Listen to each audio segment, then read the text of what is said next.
Secular طبقہ رات کا بھونک رہا ہے، یہ لبیک والے کہاں سے آ گئے جی؟ یہ 8 مہینے تو انہیں یاد نہیں آیا، یہ چابی والے کھلونے ہیں، پھر ان کو میدان میں اتار دیا گیا۔ پوری امت کے قائد بن جاؤ گے، ساری ملت اسلامیہ کے ممالک کہیں گے کہ مسلمانوں میں کوئی قائد نکلا، قدم بڑھاؤ۔ پکڑ دکڑ میں دن رات اپنے مخالفوں کے لیے لگے ہوئے ہیں، جس نے تھوڑی سی آواز اٹھائی پکڑ لو، غائب کر دو، مارو، بچوں کو اٹھا لو، بیویوں کو اٹھا لو۔ اس وقت جو حکمران ہیں وہ یزید کی نسل سے ہیں یا نہیں ہیں؟ کیوں جی؟ حکمران یزیدی ہیں یا نہیں؟ ان کو کہنا پڑ رہا ہے، لبیک کے لاکھوں کارکن کل کے اسلام آباد بیٹھے ہوئے یہ کہنے کے لیے کہ نیتن یاہو کی مذمت کرو، جس نے 38,000 فلسطینیوں کو شہید کیا، بچے ذبح کر دیے۔ کربلا والے تو 1400 سال پہلے کے ہم سن رہے ہیں، اب اپنی آنکھوں سے دیکھ رہے ہیں۔ 38,000 سرکاری اعداد و شمار کے مطابق ہمارے سامنے بچے ذبح ہو چکے، کتنے ان کے لیے کھڑے ہوئے ہیں؟ اگر خاکم بدہن ہم کربلا کے وقت موجود ہوتے تو ہم اس وقت بھی یزید کے ساتھ ہی ہوتے۔ حسینیوں والا تو ہمارا کوئی کام نہیں۔ شرمندگی شرمندگی، خودکشیاں کر رہے ہیں، 10,000 تنخواہ، 20,000 بجلی کا بل آ گیا، خودکشی کر رہے ہیں، ٹرین کے نیچے آ رہے ہیں، میدان میں نہیں نکل رہے، اس لیے کہ یزید حکمران ہے، مارے گا، پکڑ لے گا، گرفتار کر لے گا، ڈرتے گرفتاری سے ہے۔ اور مثالیں اور بیان 72 شہادتوں کا ہے، جنہوں نے بچے اٹھے بغیر۔ امام علی مقام کا درس یہ ہے کہ میدان عمل میں یزید کے مقابلے میں نکلے بغیر حق نہیں ملتا۔ ہزاروں لاکھوں مجاہدین فیض آباد کے مقام پہ بیٹھے ہوئے اجازت مانگ رہے ہیں کہ ہمیں غزہ جانے کی اجازت دی جائے۔ بزدل حکمران نہ تو خود لڑنا چاہتے ہیں، نہ کسی کو اجازت دینا چاہتے۔ یہ امریکہ اور اسرائیل کے سہولت کار ہیں، ان سے مطالبہ یہ کیا گیا ہے کہ نیتن یاہو کو دہشت گرد قرار دو۔ تو نیتن یاہو دہشت گرد ہے یا نہیں ہے؟ تو کیا تکلیف ہے میاں صاحب کو یہ کہتے ہوئے کہ نیتن یاہو دہشت گرد ہے؟ کیوں جی؟ رات ہی ان کا مطالبہ مان لینا چاہیے تھا۔ دوسرا مطالبہ یہ کیا گیا فلسطینی مجاہدین کی مدد کرو، تو یہ لبیک کے مجاہدوں کا، کارکنوں کا مطالبہ نہیں، یہ تو خدا کا حکم ہے۔ وَمَا لَكُمْ لَا تُقَاتِلُونَ فِي سَبِيلِ اللَّهِ وَالْمُسْتَضْعَفِينَ مِنَ الرِّجَالِ وَالنِّسَاءِ وَالْوِلْدَانِ الَّذِينَ يَقُولُونَ رَبَّنَا أَخْرِجْنَا مِنْ هَذِهِ الْقَرْيَةِ الظَّالِمِ أَهْلُهَا۔ ہاتھ اٹھا اٹھا کے دعائیں مانگ رہے ہیں، یا اللہ اس ظالموں کی بستی سے ہمیں نکال دے، یا ہمارا کوئی مددگار بھیج دے، مہربانی فرما۔ فرمایا تمہیں ان کی دعائیں، تم ان کی آوازیں سننے رہی، تم جہاد کے لیے کیوں نہیں نکلتے؟ تو یہ اللہ کا حکم ہے، جو مطالبہ کر رہے ہیں لبیک والے، یہ تو اللہ کا حکم ہے۔ اب اس باقی مسلمان جو بیٹھے ہوئے، یہ ان کی حمایت میں نکلو۔ تیسرا مطالبہ ان کا یہ ہے کہ تمام اسرائیلی مصنوعات کا بائیکاٹ کریں، حکومتی سطح پہ۔ کوئی مشکل کام ہے؟ امت نے ویسے 75% بائیکاٹ تو کر دیا، الحمدللہ۔ پیپسی والے، کوک والے، سپرائٹ والے چیخیں مار رہے ہیں، میکڈونلڈ، KFC وغیرہ چیخیں مار رہے ہیں۔ اگر تھوڑا سا اور بیداری کا ثبوت دیں تو حکمران کریں نہ کریں، عوام بائیکاٹ کر دیں تو اسرائیل کو سمجھ آ جائے گی انشاءاللہ۔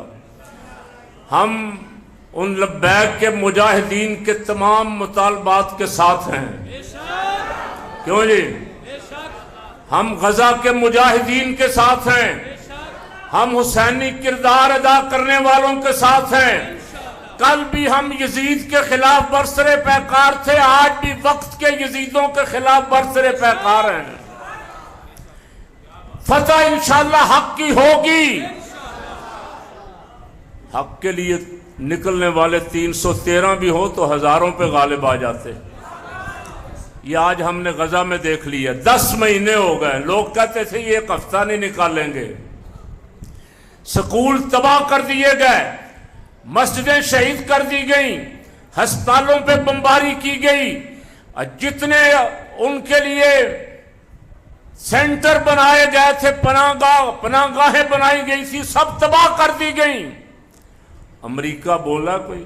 امریکہ ان کا مددگار ہے, برطانیہ ان کا مددگار ہے, یورپ ان کا مددگار ہے, انڈیا ان کا مددگار ہے, جس کا معنی یہ ہے کہ یہ سب الکفر ملت واحدہ, سارے کافر اکٹھے ہیں, سارا کفر اکٹھا ہے, اور غزہ کے مجاہدین تنہا لڑ رہے ہیں اور تنہا سارے کفر پہ غالب ہے الحمدللہ. وہاں ایک 12-13 سال کا بچہ کھڑا ہوا اکیلا, اس کے سامنے اس کی ماں, اس کے باپ, اس کے بیٹوں بھائیوں کی لاشیں پڑی ہیں. وہ بچہ وہاں کھڑا ہو کے پڑھ رہا ہے, وَلَنَبْلُوَنَّكُمْ بِشَيْءٍ مِّنَ الْخَوْفِ وَالْجُوعِ وَنَقْصٍ مِّنَ الْأَمْوَالِ وَالْأَنفُسِ وَالثَّمَرَاتِ. قرآن کی آیتوں کی تفسیر کر کے بتا رہا ہے کہ یہ امتحان ہے جو بندہ مومن کو پیش ہوں گے, آزمائش ہوگی, اور پھر جو ثابت قدم رہیں گے وَبَشِّرِ الصَّابِرِينَ. ایک بابا جی وہاں ایک دن کہہ رہے تھے, اور وہ صحیح کہہ رہے تھے, یا رسول اللہ آپ کی امت نے ہمیں تنہا چھوڑ دیا, اور یہ کہہ رہے تھے میں اس امت کی حضور کی بارگاہ میں شکایت کروں گا کہ ہمارے اوپر کفر, یزیدیت, فرعونیت, نمرودیت حملہ آور تھی, اور ہم تنہا بے سر و سامان لڑ رہے تھے. یا رسول اللہ آپ کی امت نے ہمارا ساتھ نہیں دیا. اور جن کی شکایت ہوگی ان میں ہم بھی ہیں, شکایت ہماری بھی لگے گی. کیوں جی؟ حضور کو کیا منہ دکھائیں گے؟ آج غزہ کے مجاہدین کے لیے جو اللہ نے توفیق دی ہے وہ تو کریں نا, جتنا کو کر سکتے ہیں. بائیکاٹ تو کر سکتے ہیں, جو میدان میں نکلے ہوئے ان کی حمایت تو کر سکتے ہیں. سیکولر طبقہ رات کا بھونک رہا ہے, یہ لبیک والے کہاں سے آ گئے جی؟ یہ 8 مہینے تو انہیں یاد نہیں آیا, یہ چابی والے کھلونے ہیں, پھر ان کو میدان میں اتار دیا گیا ہے. تو میں ان سے کہتا ہوں سب سے پہلے بھی مجاہدین لبیک نے غزہ کی حمایت میں میدان میں نکل کے عملاً ان کی حمایت کا ثبوت دیا. اب بھی وہ جو بیٹھے ہوئے ہیں فیض آباد میں 2 لاکھ ہیں, 10 لاکھ ہیں, 25 کروڑ عوام سب ان کے ساتھ ہے. پاکستان کی کوئی جماعت ہو, کوئی مسلک ہو, سب کا دل غزہ کے مجاہدین کے ساتھ دھڑک رہا ہے. ہم تو مطالبہ کرتے ہیں جنرل عاصم منیر صاحب اپنے اسرائیل کے خلاف اعلان جنگ کرو, تم پوری امت کے قائد بن جاؤ گے.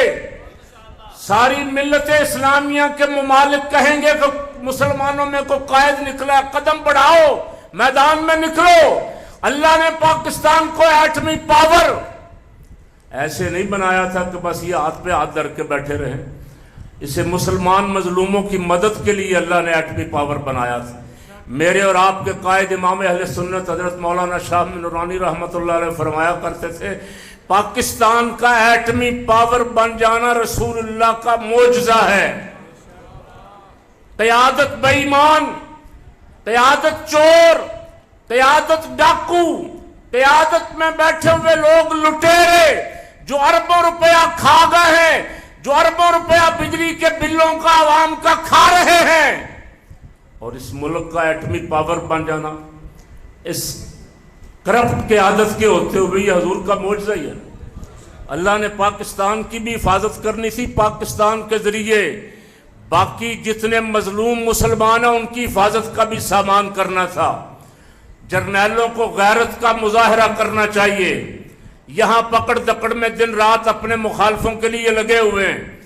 جس نے تھوڑی سی آواز اٹھائی پکڑ لو, غائب کر دو, مارو, بچوں کو اٹھا لو, بیویوں کو اٹھا لو. اور خدا کے بندو جن کے خلاف نکلنا چاہیے, جو آوازیں دے رہے ہیں, جو دعائیں کر رہے ہیں, جو امت مسلمہ کو پکار رہے ہیں ان کی مدد کے لیے نکلو، اپنی پاور وہاں دکھاؤ، اپنی طاقت وہاں دکھاؤ تاکہ ساری امت مسلمہ تمہیں اپنا قائد اور لیڈر مان لے۔ دھوکہ، فریب، فراڈ، جعلی فیصلوں سے قوم لیڈر نہیں مانتی۔ قوم لیڈر مانتی ہے جب کوئی میدان میں نکلتا ہے۔ غیرت کا سودا کرنے والوں کو قوم لیڈر نہیں مانتی، غیرت مندوں کو قوم لیڈر مانتی ہے۔ غیرت مندی کا مظاہرہ کرو۔ اس وقت غزہ کے مجاہدین کی مدد کی ضرورت ہے۔ اسرائیل آخری دموں پہ ہے۔ اگر 2-3 اسلامی ممالک فلسطینیوں کے ساتھ کھڑے ہو جائیں تو اسرائیل کی ماں مر جائے گی انشاءاللہ۔ بس میں اسی دعا پہ ختم کرتا ہوں، اللہ ہمیں ان مجاہدین کی مدد کی توفیق عطا فرمائے۔ ہمارا مسئلہ ہی ہے، کبھی کبھی آپ کو آواز آتی ہے، وہ بھی مسجد میں آتے ہوں گے، تو ہمارے سیاستدانوں کا یہ مسئلہ ہی نہیں۔ ہمارے سیاستدانوں کی طرف سے غزہ تباہ ہو جائے، غزہ میں ایک بچہ بھی نہ بچے، مسجد اقصی شہید ہو جائے، بیت المقدس معاذ اللہ ثم معاذ اللہ نیست و نابود ہو جائے، ہمارے سیاستدانوں کا یہ مسئلہ نہیں ہے، یہ مسئلہ ان درویشوں کا ہے۔ کیوں جی؟ کاش قوم نے صحیح فیصلہ کیا ہوتا اور یہ رسول اللہ کے مجاہد، کربلا کے ماننے والے، امام عالی مقام سے محبت کرنے والے اگر اقتدار پہ ہوتے تو آج کشمیر بھی آزاد ہوتا، فلسطین بھی آزاد ہوتا۔